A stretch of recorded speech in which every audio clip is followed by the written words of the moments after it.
वंदे मातरम साथियों, आज एसपी शिमला के एक प्रेस वक्तव्य को मैंने सुना, जो कि सिर्फ 3-4 पत्रकारों को बुलाकर ही दिया गया था। तो उसको प्रेस कॉन्फ्रेंस भी नहीं कह सकते, लेकिन कुछ चैनल्स ने उसको लाइव चलाया है। एसपी शिमला उसमें कह रहे हैं कि सुधीर शर्मा ने हाईकोर्ट की जो प्रोसीडिंग चल रही थी उसको लाइव दिखाया और उससे एसपी शिमला की छवि जो है वो खराब हो गई, केस खराब हो गया। भाई, जब हाई कोर्ट माननीय उच्च न्यायालय खुद अपनी कार्रवाई को लाइव चला रहा है तो वो दिखाना चाहता है लोगों को कि पारदर्शिता क्या है, और ये पूरे प्रदेश को पता चलना चाहिए, देश को पता चलना चाहिए जो कार्रवाई चल रही है उसमें प्रोसीडिंग क्या चल रही है। वो सुधीर शर्मा ने कोई डॉक्टर्ड वीडियो नहीं चलाया है। सुधीर शर्मा अदालत में जाकर के वीडियो नहीं बना रहे थे। दूसरा, उन्होंने ये कहा कि विधायकों की खरीद फरोख्त का एक मामला हुआ, उसमें मेरे पास सारे तथ्य हैं। उसमें जो मेन एक्यूज्ड है, जिसने कि सारा कुछ किया, वो सुधीर शर्मा है। तो मिस्टर एसपी, तुमने मेरे खिलाफ एफआईआर क्यों नहीं करी? तुमने मुझे इंटेरोगेट क्यों नहीं किया? और तुम आज जब खुद फंस गए हो दलदल में, तो सुधीर शर्मा के ऊपर जो है वो ऐसे एक्विजिशन लगा रहे हो। प्रदेश के चीफ सेक्रेटरी पे एक्विजिशन लगा रहे हो। रामकृष्ण मिशन में डीसी शिमला पे एक्विजिशन लगा रहे हो। एसीएस ओंकार शर्मा की रिपोर्ट को कहते हो कि गलत है। तो साधु तो सिर्फ एसपी शिमला ही हुए। याद रखना चाहिए इस प्रदेश को कि हर गांधी महात्मा नहीं होता है,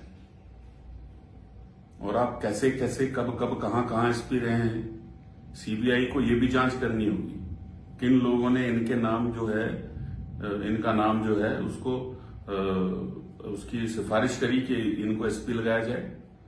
ये एसपी थे, उसके बाद इस कांगड़ा जिला के 2 पुलिस प्रशासनिक जिले बनाने पड़े, नहीं तो कांगड़ा का एक ही एसपी होता था। ये आपकी काबिलियत है। और आपके खिलाफ एक तो प्रिविलेज मोशन बनता है, सर्विस कंडक्ट रूल के तहत आप अपने ही डीजीपी को एक्यूज कर रहे हो, और आप कह रहे हो एसआईटी हाईकोर्ट जाएगी। एसआईटी सरकार ने गठित की है, सरकार को जाना चाहिए। एसआईटी को किसने अधिकृत कर दिया कि ये दोबारा से हाईकोर्ट चली जाएगी?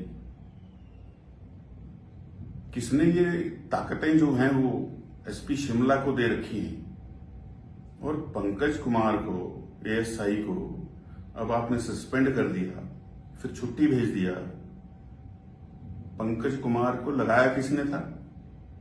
वो किसके अंडर आता है? तुम्हारे अंडर आता है। वो पेन ड्राइव लेके कैसे गायब हो गया? किसी ने तो कहा होगा, you are the immediate boss handling the helm of affairs. ये सारी की सारी उंगलियां, और जब हाईकोर्ट ने कह दिया कि मामला सीबीआई देखेगी, उसके बाद पत्रकार वार्ता करना, मैं समझता हूं अपने आप में तथ्यों को छुपाने का काम कर रहे हैं। मैंने आज क्रिमिनल डेफेमेशन एसपी शिमला के अगेंस्ट डाला है, उनको सर्व कर दिया है। न्याय के लिए चाहे एसपी हो चाहे कोई भी हो, हम लोगों को लड़ाई लड़नी है। इसलिए नहीं लोगों ने वोट डाल करके विधायक बना दिया है। आपके प्रदेश की आधी पुलिस झंडे डंडे लेकर, पोस्टर लेकर के विधानसभा धर्मशाला के अंदर बाय इलेक्शन में घूम रही थी सिविल वर्दी में। सारी सूची हमारे पास है।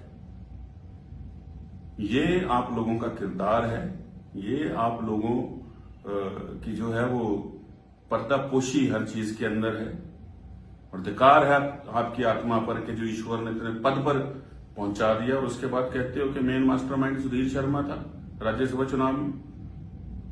तुमने आज तक चार्जशीट दायर क्यों नहीं करी हाईकोर्ट में? क्यों जिम्मेवारियों से भाग रहे हो? क्यों बार बार अपनी सफाई इस प्रकार से देने का प्रयास कर रहे हो?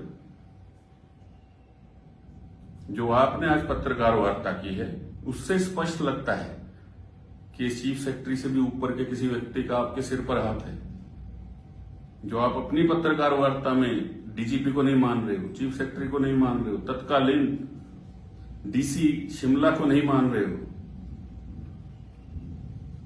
और खुद को ये तय करने पर लगे हो कि मैं ही साफ हूं, बाकी तो सारे लोग जो हैं वो कल्प्रिट हैं।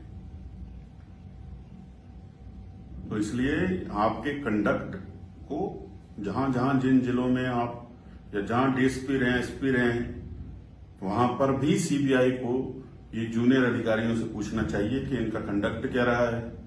ये अधिकारियों से अपने जो इनके जूनियर है उनसे क्या करवाना चाहते थे, क्या पुलिस से करवाना चाहते थे।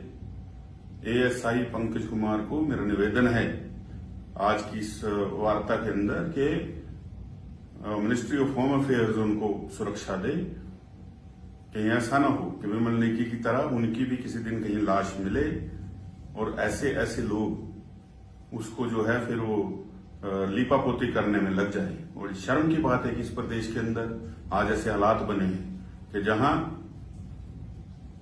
ऐसे अधिकारी सरकार के साथ हैंड इन ग्लव होकर के ऐसी चीजें कर रहे हैं कि जिससे ऐसा लगता है कि हम हिमाचल में रह ही नहीं रहे।